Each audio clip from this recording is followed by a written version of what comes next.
Alexandra Onfray est aussi avec nous, présidente fondatrice du syndicat Magistrats pour la Justice. Bonjour. Bonjour. Vous êtes pour la dernière loi, le système qui fonctionne depuis janvier 2012 ? Écoutez, vous venez de le dire, hein, une loi qui est entrée en vigueur très récemment, une loi qui aurait mérité qu'on fasse un bilan objectif et résultat à l'appui. C'est une loi qui indiscutablement comblait un vide.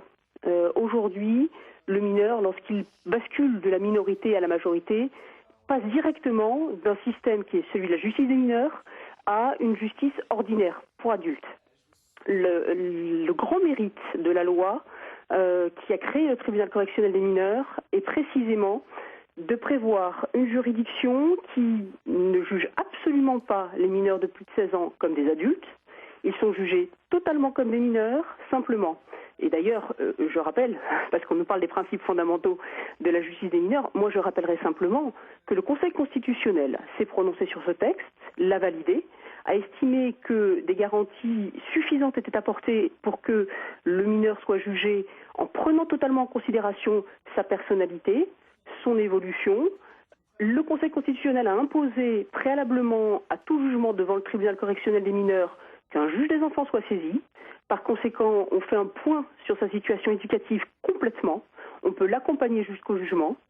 Mais ce qui est extrêmement important, c'est que ce texte, pour la première fois, permettait d'assurer une gradation dans la réponse pénale qui ne passe pas exclusivement par un alourdissement de la peine. Et là, je regrette profondément que la décision d'abrogation de cette loi ait été prise alors même que les professionnels de justice n'aient pas été entendus et qu'on n'ait pas pu évaluer la portée de ce texte. Parce que, encore une fois, le grand intérêt, c'est qu'on parle de mineurs récidivistes qui commettent des délits punis de plus de 3 ans.